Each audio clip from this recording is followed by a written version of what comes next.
Pidió a los chicos que a la hora del recreo se encontraran en la biblioteca. Empezó planteando el problema, a ver si el culpable se declaraba: ha desaparecido un libro y necesito encontrarlo. ¿Quieres saber qué sigue? Ahora que toca quedarnos en casa para cuidar de nuestra salud, aprovecha y lee con tu familia los libros de la colección Árbol. Son gratis y están en INE.mx. En México, tú cuentas conmigo, yo cuento contigo. Contamos todas, contamos todos. INE.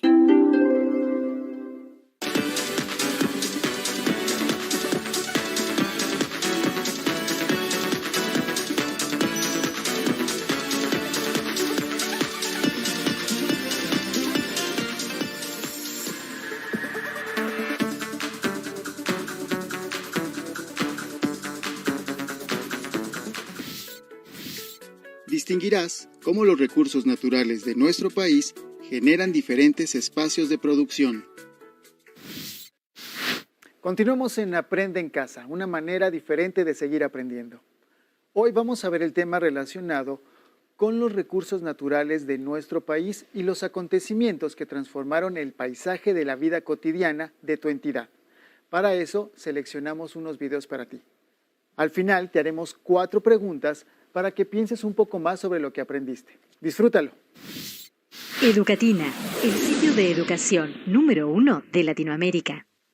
En este video conoceremos sobre el sector primario de la economía, pero antes es preciso conocer que los sectores económicos son la división de la actividad económica de una nación o un territorio y que esta división contempla 4 sectores, los cuales son el sector primario o extractivo, el sector secundario o de transformación, el sector terciario o de servicios e intangibles, y el sector cuaternario o de ciencia, investigación y desarrollo tecnológico. Entonces veamos de qué se compone el sector primario y cómo se realizan sus actividades. El sector primario obtiene recursos directamente de la naturaleza a través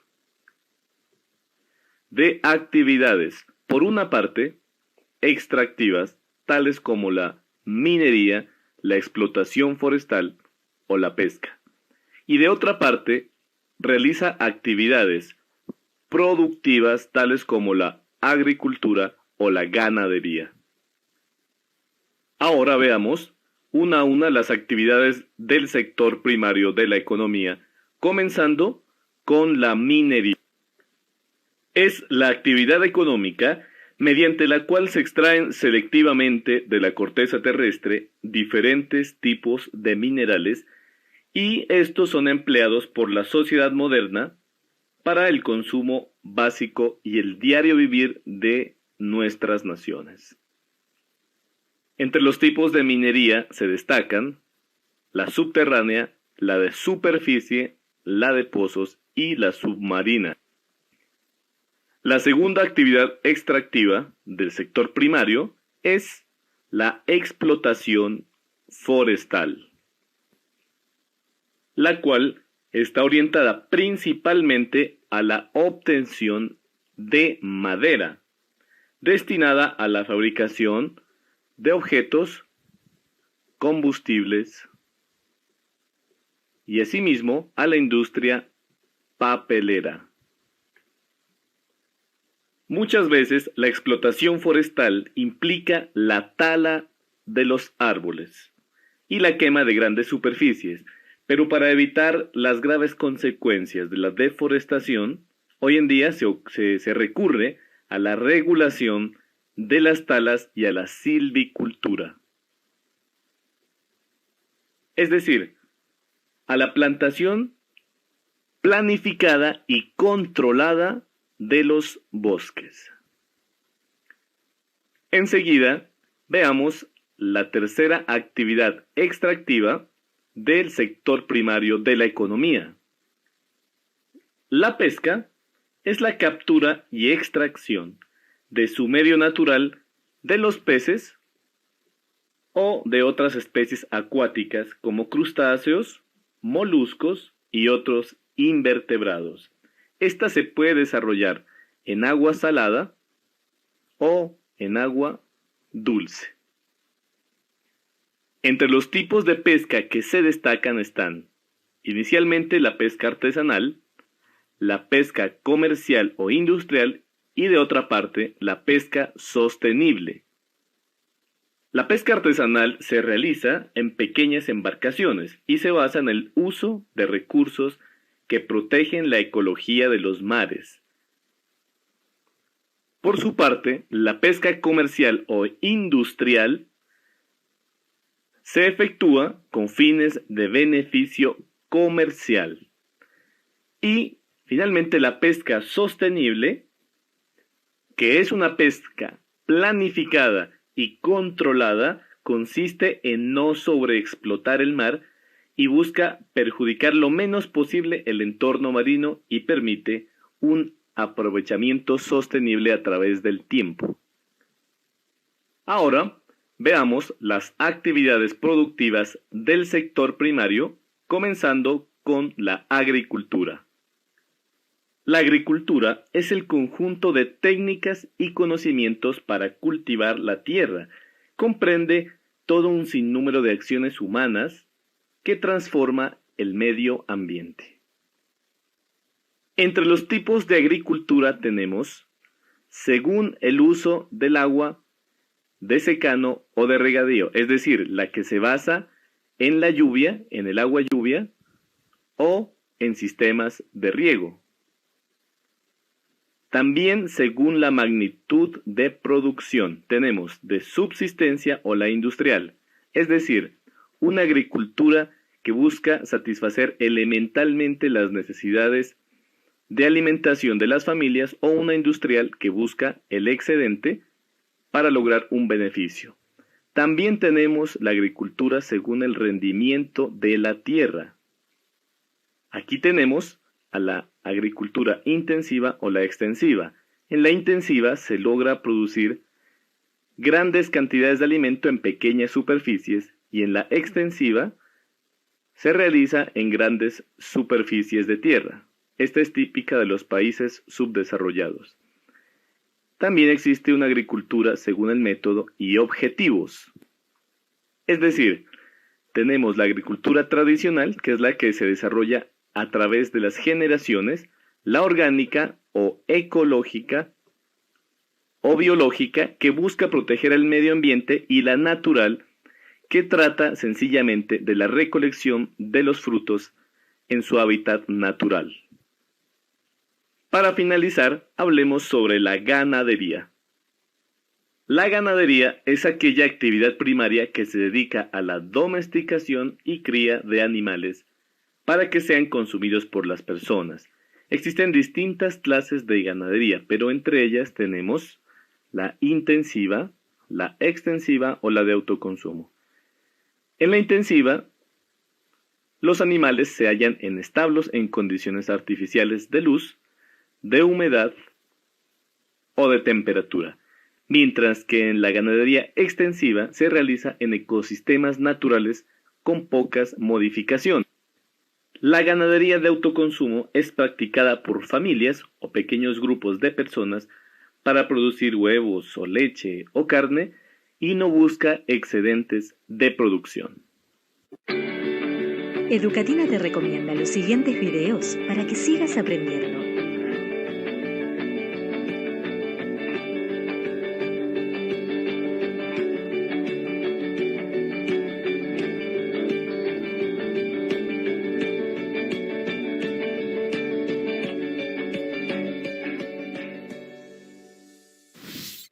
Actividades económicas de México. Agricultura. Aunque la tendencia en México es que la agricultura ocupa un menor papel en cuanto al Producto Interno Bruto, menos del 4%, y a los ingresos en general del país, sigue siendo una de las actividades principales de México al emplear aproximadamente 10% de la población, por la obvia razón de que los productos de alimentos es fundamental para cualquier nación. Los 10 productos que más se producen en el campo mexicano son caña de azúcar, maíz, plátano, sorgo, naranja, trigo, jitomate, limón, chile verde y papa. La zona cultivable en México es muy amplia, pues según los datos del Banco Mundial, alrededor del 13% de la totalidad del territorio está dedicada a la agricultura.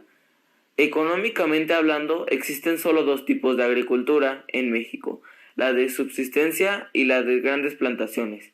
La primera se trata de pequeños productores que usan el campo como fuente primaria de ingresos y para complementar su propia alimentación. Estos campesinos rarísima vez cuentan con tecnología, tractores, semillas modificadas y sistemas de riego u otros para realizar su labor. Asimismo, siendo el campesino su propio empleador. No tienen mano de obra asalariada, sino quizás para las épocas más fuertes como las de la siembra y la cosecha, ya que la mayor parte del tiempo es su familia quien lo apoya. En la agricultura llevada a cabo por las grandes plantaciones y el principal objetivo es el comercio. Aquí se usa una alta tecnología y personal contratado para realizar el trabajo. Mucha de esta producción se exporta al mercado internacional. Los principales productores que manejan esta compañía son trigo, sandía, pepino, limón, pepinillos, aguacate, cebolla, maíz blanco, mango, chile, espárragos, brócoli, plátano, naranja, coliflor, algodón y café. Minería. Durante la última década, los principales estados productores del sector de minería en México fueron Sonora, 23%, Zacatecas, 23%, Chihuahua, 14%, Coahuila, 11%, San Luis Potosí, 6% y Durango, 6%. México tiene el primer lugar como productor de plata en el mundo, el tercero en bismuto, el quinto de plomo, el noveno de oro y el 11º de cobre. En cuanto a la generación de empleos, el sector minero generó 309.725 empleos directos con registro de diciembre de 2011. Empresas nacionales producen el 60% de la minería mexicana y el 40% restante corresponde a empresas extranjeras. Ocupa el número 1 la producción de plata a nivel mundial. Se ubica entre las 10 principales productores de 16 diferentes minerales: oro, plata, zinc, cobre, bismuto, fluorita, celestina, wolostatina, cadmio, diomita, palidmeno, barita, grafito, sal, yeso y magnesio principalmente. Es el primer destino de inversión en exploración minera en América Latina y el cuarto en el mundo, de acuerdo con el reporte publicado por Metals Economic Group en marzo del 2013. Es el quinto país con el mejor ambiente para hacer negocios mineros, de acuerdo al reporte de la consultora Beire Dolbear, publicado en abril de 2013. Sector minero metalúrgico en México. Contribuye con el 4.9% del Producto Interno Bruto Nacional. En mayo del 2013 generó 337.598 empleos directos y más de 1.6 millones de empleos indirectos, de acuerdo con el reporte del Instituto Mexicano del Seguro Social. Ganadería. Es el conjunto de animales domésticos sometidos a ciertos métodos de explotación con el uso de sacar provecho de los mismos.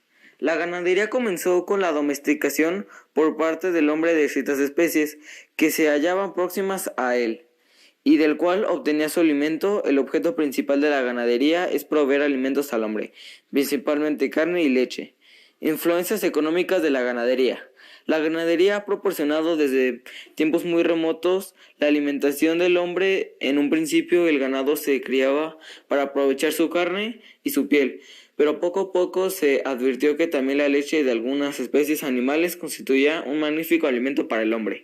Mediante las crías sistemáticas, las vacas salvajes se transformaron en masas productoras de leche. Por tanto, la ganadería proporcionaba al hombre comida, bebidas, pieles, lana y cuero.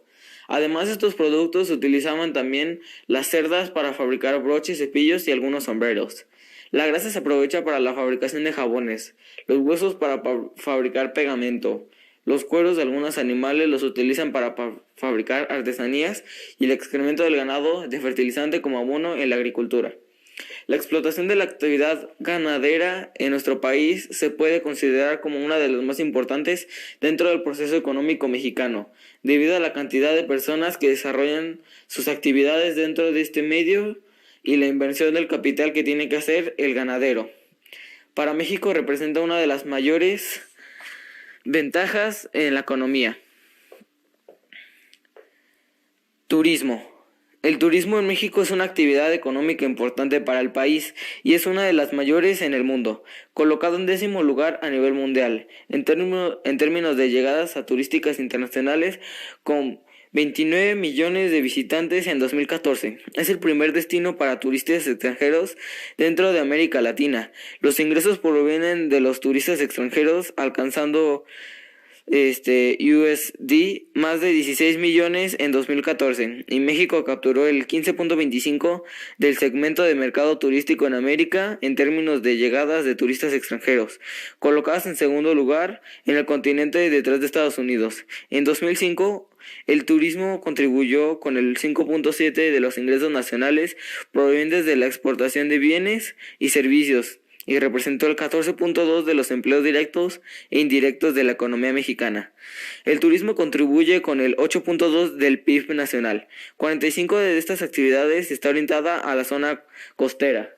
Las atracciones turísticas de México son las ruinas antiguas de la cultura mesoamericana, las ciudades coloniales y los complejos turísticos de playa, el clima templado del país, junto con su herencia histórica y cultural, la fusión de la cultura europea, particularmente la española, con la cultura mesoamericana. También hacen de México un atractivo destino turístico a nivel mundial. La gran mayoría de los turistas extranjeros que visitan México provienen de los Estados Unidos y Canadá. El siguiente grupo en importantes visitantes de Europa y América Latina.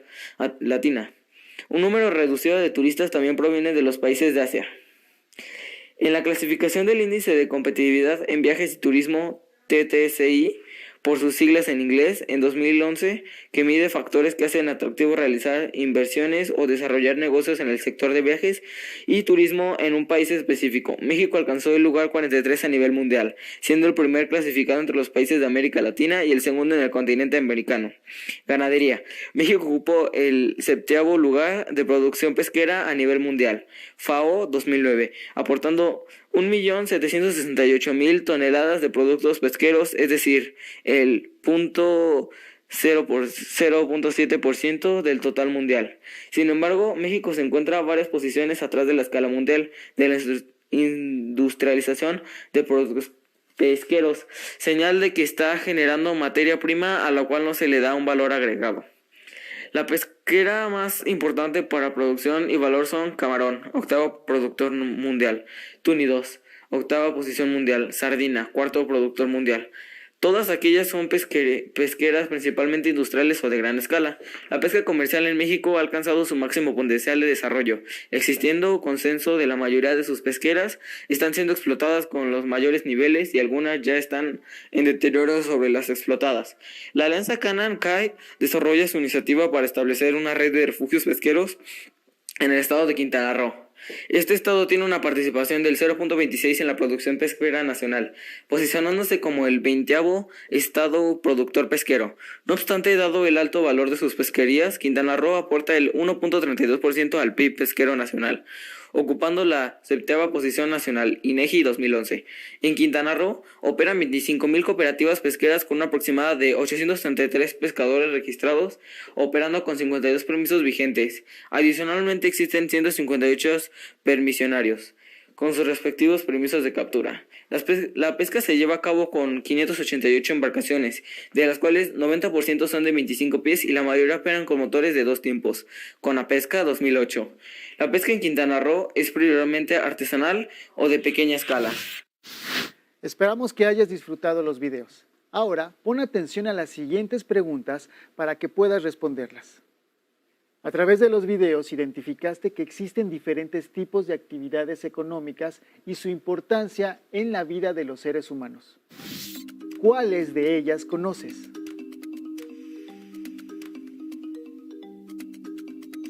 ¿Cuáles productos que están en tu casa vienen de alguno de estos procesos productivos?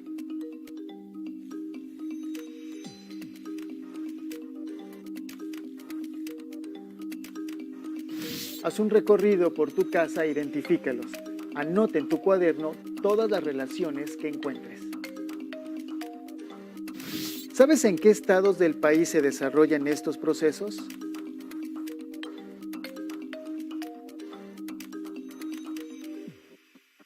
Coméntalo con tu familia y busca en tus libros de texto o en internet. La agricultura es una actividad fundamental para el ser humano y la economía de un país.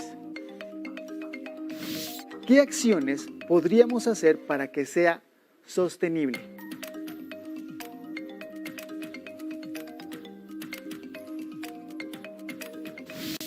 En el libro de texto de Geografía de quinto grado se explica el tema a partir de la página 109. Si en tu casa hay otro libro sobre el tema o tienes internet, explóralos, así podrás saber más. Si no cuentas con estos materiales, no te preocupes. En cualquier caso, platica con tu familia sobre lo que aprendiste. Seguro les parecerá interesante y podrán decirte algo más. Responde a las preguntas en una hoja, ya sea a través de un escrito, un dibujo, un esquema, y guárdalas en tu carpeta de experiencias, para que en cuanto sea posible se las entregues a tu maestra o maestro. Si no tienes el libro de texto o necesitas ayuda para responder las preguntas, llama a Educatel 55 36 01 75 99 y 800 288 66 88. También puedes encontrar los libros de texto en la siguiente página que aparecerá.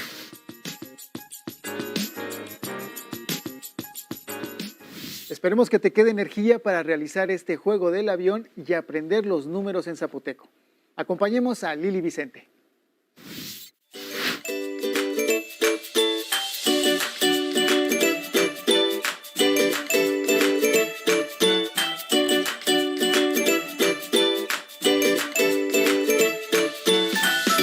Padiushi, saludo en zapoteco. Hola, en esta pausa activa vamos a reforzar la lateralidad de nuestros alumnos y la numeración del 1 al 10. Además, aprenderemos los números en zapoteco de la región del Istmo de Oaxaca, Juchitán, a través del juego del avioncito. Es un juego popular, ¿sí? Como ustedes saben, maestros, el juego del avioncito consta de 10 números en formas de cuadro, ¿sí? Lo voy a representar con los números. Voy a utilizar mi pierna derecha. Utilizo como espejo el izquierdo. ¿Listos? 1, 2, 3, 4, 5, 6, 7, 8, 9 y 10. Ahora, vamos a practicarlo con el zapoteco. Primero, vamos a practicar los números. Van a repetir después de mí. Tobi, chupa, chona, tapa, gayu, shopa, galle, shono, chi. Muy bien. Vamos a hacerlo con el juego del avioncito. Aprendidos los números, lo hacemos con el juego. Tobi, chupa, chona, tapa gallo, shopa, gache shono, chi. Tobi, ga, shono gache, shopa, gallo tapa, chona, chupa, tobi, vira. Vamos a seguir practicando en repetidas ocasiones. Skinche pelatu. Gracias.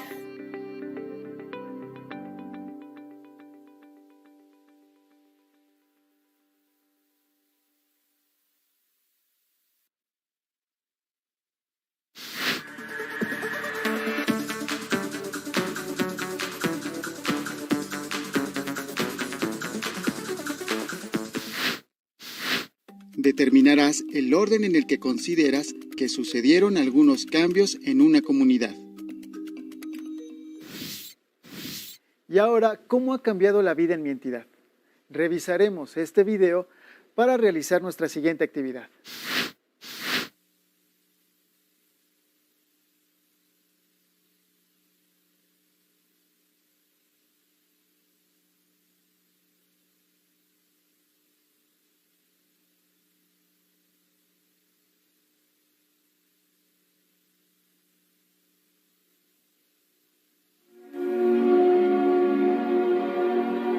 De 1929 al año 2000, México vivió profundas transformaciones. La más significativa fue el paso de una sociedad agraria a una urbana e industrial, fenómeno que se dio junto con un espectacular aumento de la población.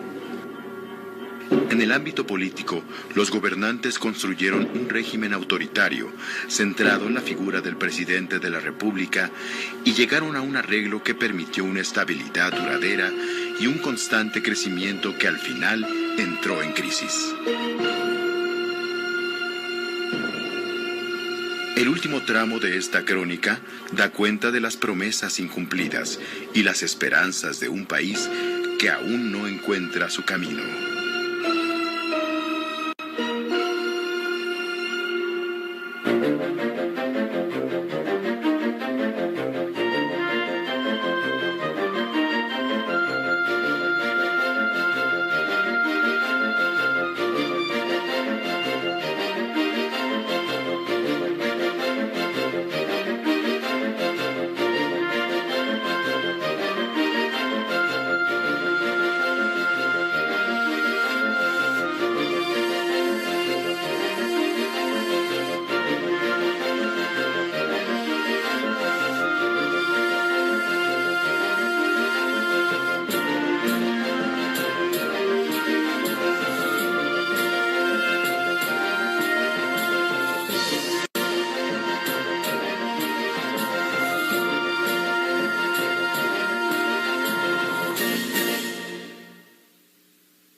La crisis de 1929 arrastró al mundo a una depresión económica que hizo descender los precios de las mercancías y el comercio mundial. En el México recién salido de la Revolución, la crisis redujo las exportaciones, afectando los ingresos del gobierno federal que dependían del comercio exterior. La cabeza del partido era el general Plutarco Elías Calles, quien después de dejar la presidencia en noviembre de 1928, se convirtió en el jefe máximo de la revolución. Aunque en los siguientes 6 años hubo 4 presidentes en México, Calles era quien realmente mandaba. Pero todo cambió con la llegada al poder del general Lázaro Cárdenas, quien, apoyado por grupos políticos y sectores populares, rompió con Calles y lo obligó a abandonar el país, sentando el precedente de que los exmandatarios no debían de participar en política. Además, Cárdenas cumplió su objetivo de trasladar la fuerza del jefe máximo a la presidencia de la República. Su régimen emprendió importantes reformas, llevando a cabo un amplio reparto agrario y desarrollando la educación y el sistema de salud. En el ámbito internacional, dio asilo a miles de refugiados de la Guerra Civil Española. Cárdenas promovió la organización de las clases trabajadoras y las relacionó con el gobierno para que sirvieran de contrapeso frente a las presiones de los grupos de poder económico. Ya con el respaldo popular, el PNR se convirtió en el Partido de la Revolución Mexicana. A principios del 38, las compañías petroleras extranjeras desafiaron abiertamente al Estado mexicano. Desatendieron un fallo de la Suprema Corte de Justicia que favorecía a los trabajadores, y la respuesta del gobierno fue la expropiación petrolera del 18 de marzo de 1938.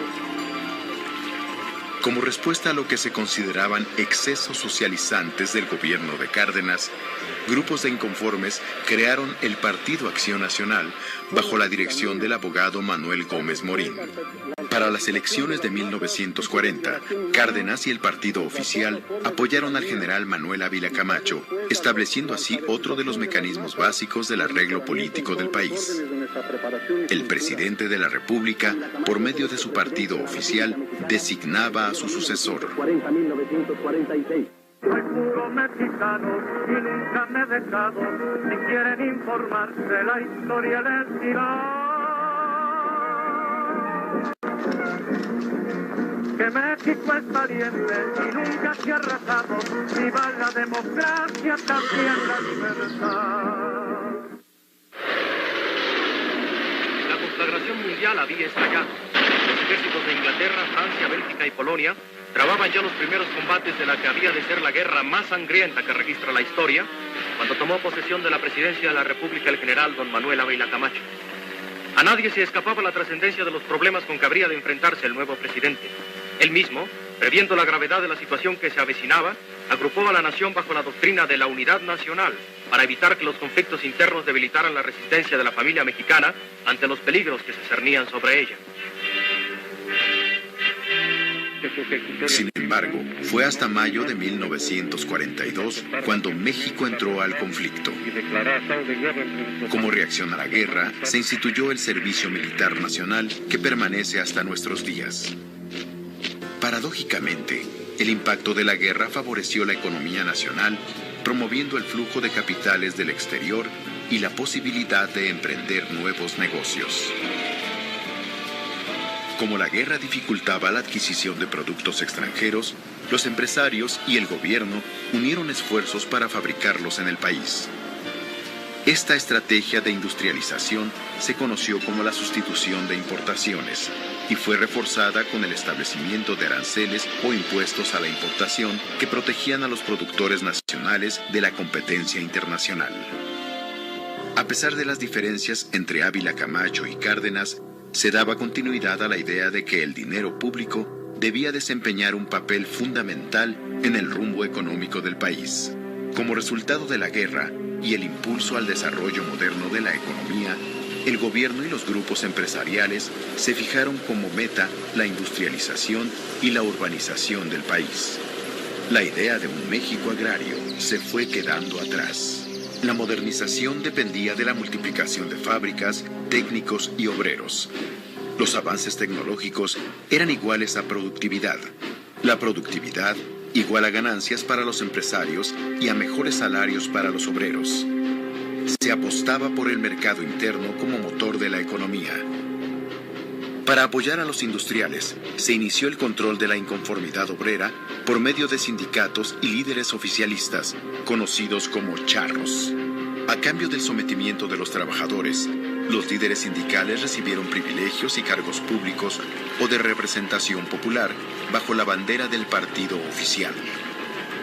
El líder más emblemático fue Fidel Velázquez, quien desde la CTM apoyó el control gubernamental sobre la clase obrera durante más de medio siglo.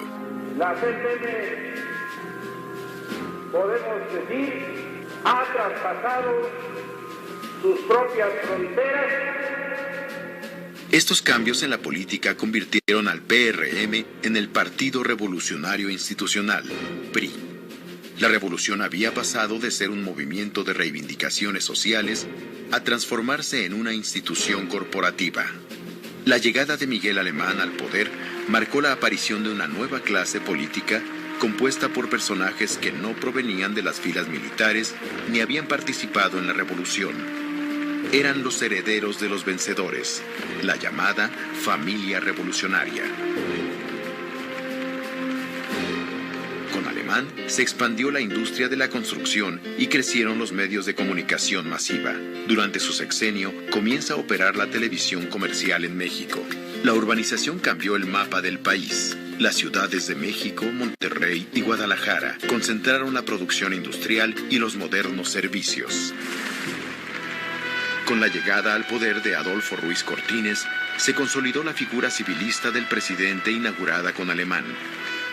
También se agudizó la tendencia de centralizar en la capital del país muchas de las actividades económicas. Durante su gobierno, el 17 de octubre de 1957, se dio una reforma fundamental para la democracia. Desde esta fecha, las mujeres podían ejercer el voto en todas las elecciones del país. Es tiempo de emigración hacia las grandes urbes. Las ciudades ofrecían mejores salarios y servicios públicos. El negocio inmobiliario y la construcción cobraban auge. En México, muchos dijeron que se estaba dando un milagro económico. A finales de los 50, el gobierno invertía en infraestructura, energía y comunicaciones. La inversión privada aumentaba sobre la base de una economía fuertemente protegida de la competencia exterior. Esta etapa de estabilidad de precios y baja inflación se conoce como el desarrollo estabilizador. Sin embargo, el bienestar y la modernización no alcanzaron a todos los habitantes del país.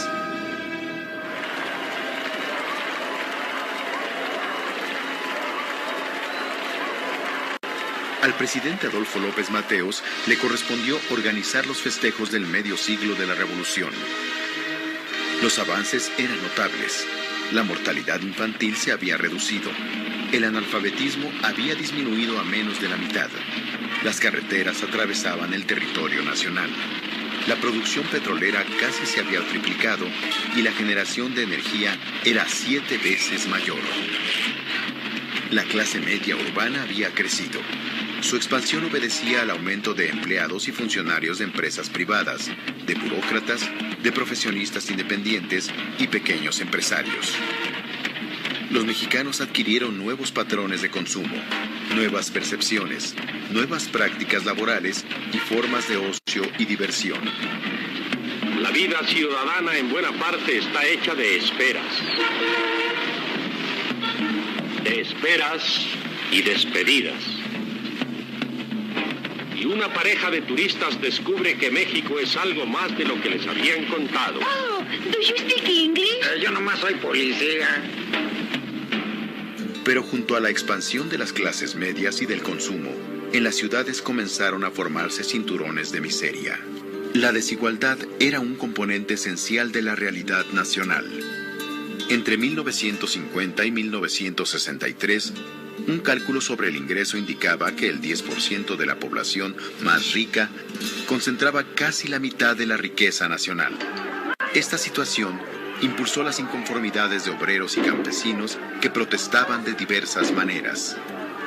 Los movimientos se resolvían por medio de concesiones y negociaciones o por medio de la violencia y el encarcelamiento de los líderes que los encabezaban. A fines de los 50, el ejército reprimió una gran huelga ferrocarrilera. Sus líderes fueron encarcelados, acusados del delito de disolución social. Otros sufrieron la represión hasta sus últimas consecuencias. Fue el caso de Rubén Jaramillo, quien organizó a los campesinos cañeros del estado de Morelos para oponerse a las administraciones de las azucareras de la región. En mayo de 1962, el ejército lo acribilló junto con su familia. A principios de los 60, el ejemplo de Cuba y su revolución se extendía por el continente. Por este motivo, los Estados Unidos, apoyados por la mayoría de los gobiernos latinoamericanos, endurecieron su política contra la llamada amenaza comunista. En ese escenario de confrontación, subió al poder el nuevo presidente Gustavo Díaz Ordaz, que se distinguió por favorecer el uso de la fuerza en los conflictos políticos. El 23 de septiembre de 1965, un pequeño grupo atacó el cuartel militar de Madera, Chihuahua. Aunque ese brote guerrillero fue inmediatamente sofocado, marcó el inicio de actividades de varios grupos armados que en Guerrero estuvieron encabezados por los maestros Genaro Vázquez y Lucio Cabañas. La inquietud política fue contagiándose a otros grupos sociales. 1968 fue el año de las grandes protestas juveniles en el mundo, pero tuvo su desenlace más trágico en el movimiento estudiantil de México. El movimiento mostró la distancia entre una sociedad cada vez más urbana y diversa y un régimen político incapaz de negociar.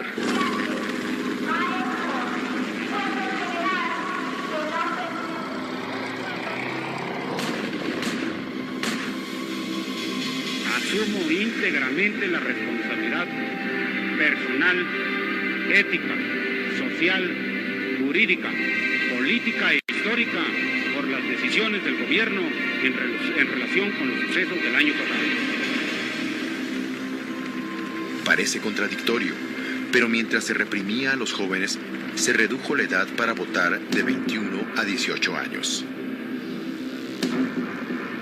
Para confirmar esta diferencia, el 10 de junio de 1971, se realizó otro acto de represión contra estudiantes por parte de fuerzas organizadas por el gobierno.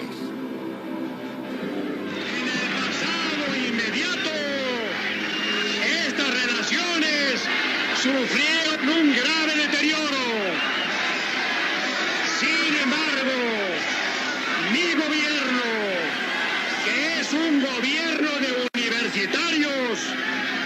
aceptó el reto del diálogo, no de la gritería anónima.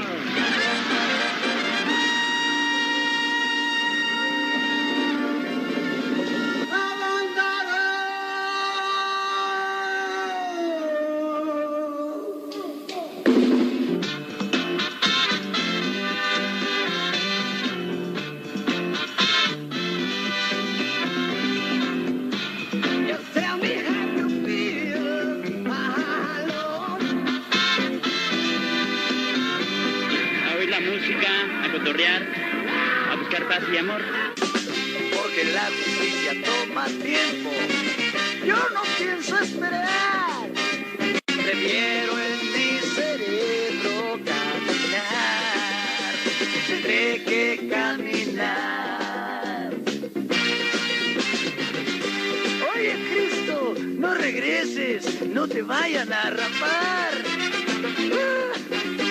Esta era del acuario, nadie te entenderá. Sí, porque sé que si tú regresas, no vas a predicar. No más de ver tus pelos, la gente se va a asustar y te van a hacer llorar.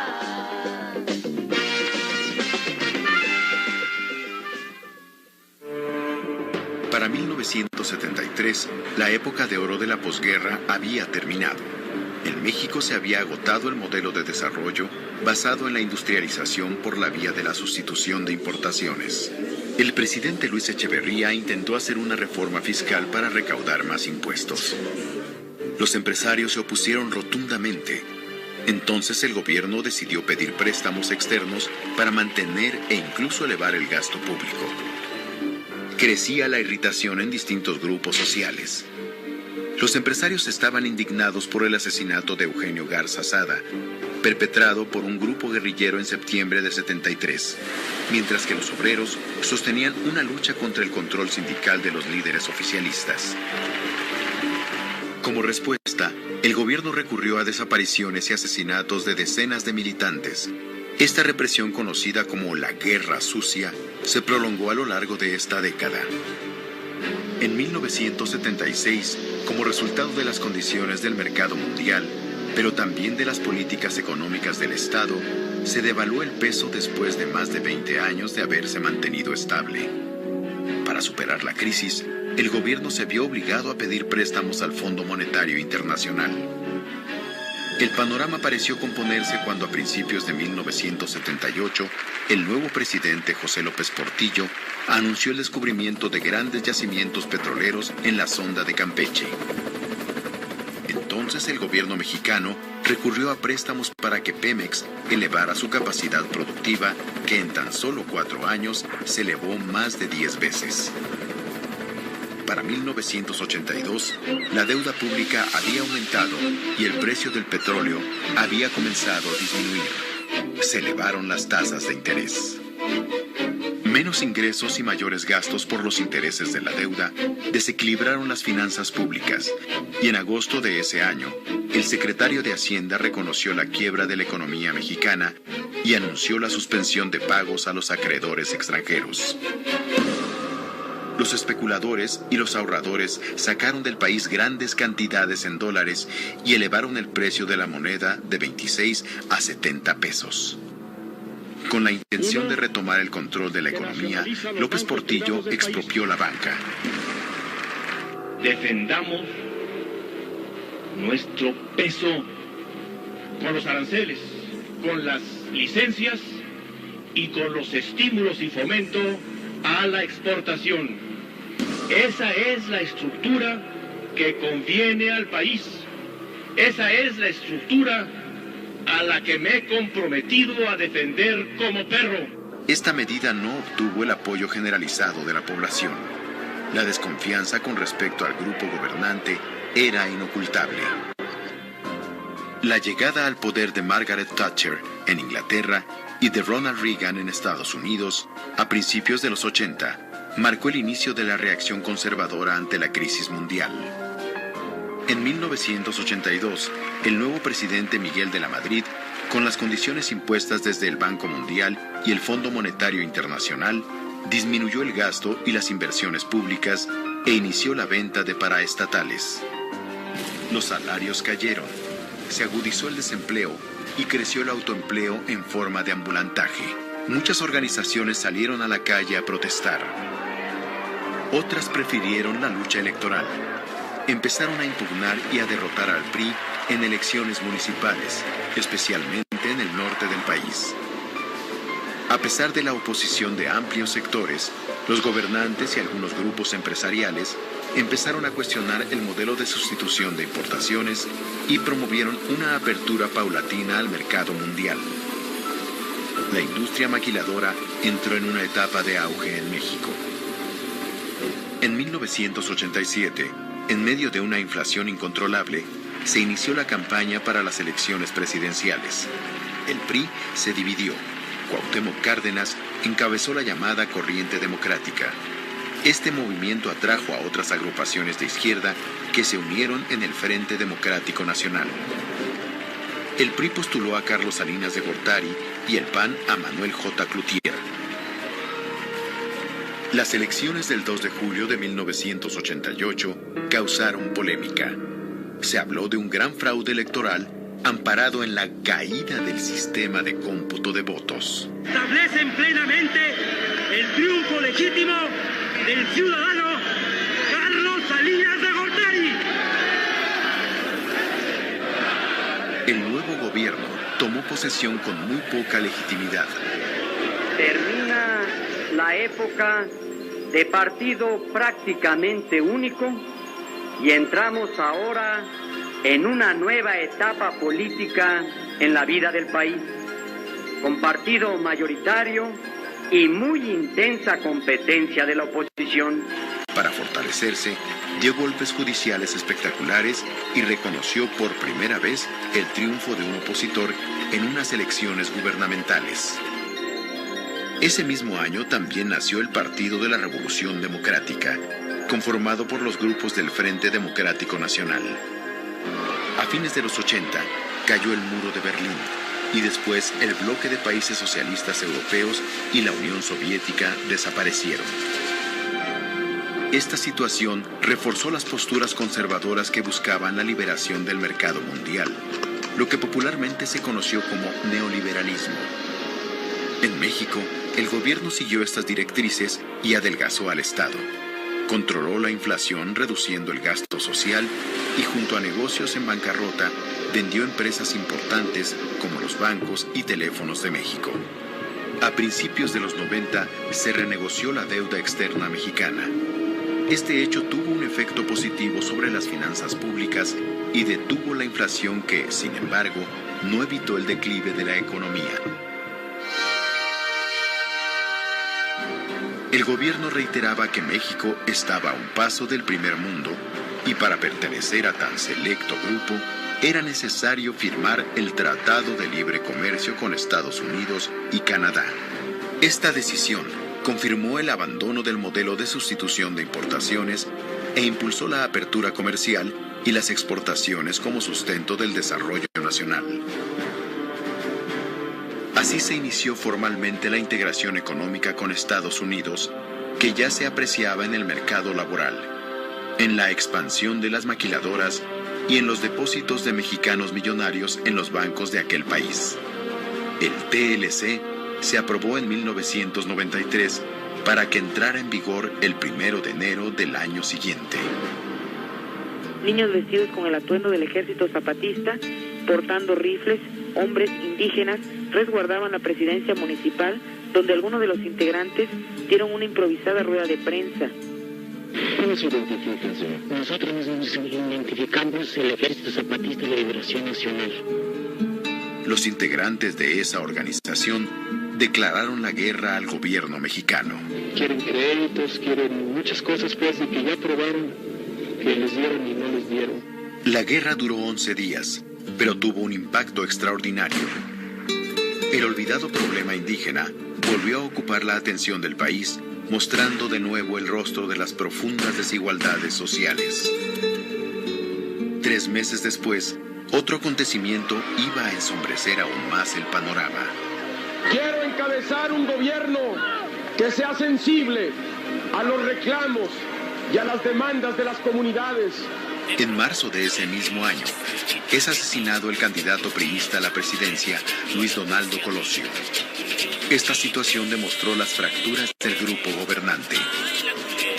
Tal vez por el temor que provocaban los conflictos, el candidato sustituto del PRI, Ernesto Zedillo, ganó sin problemas las elecciones de 1994.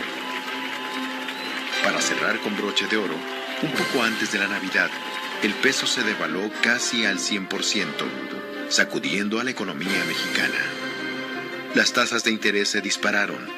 Numerosos deudores se vieron imposibilitados para pagar los créditos contraídos con los bancos. La clase media mexicana vivió su peor época. La pobreza se profundizó. El alza de los precios del petróleo logró recuperar el crecimiento económico. Sin embargo, el gobierno se comprometió a pagar los préstamos incobrables de los bancos, algunos de ellos de muy dudosa legalidad.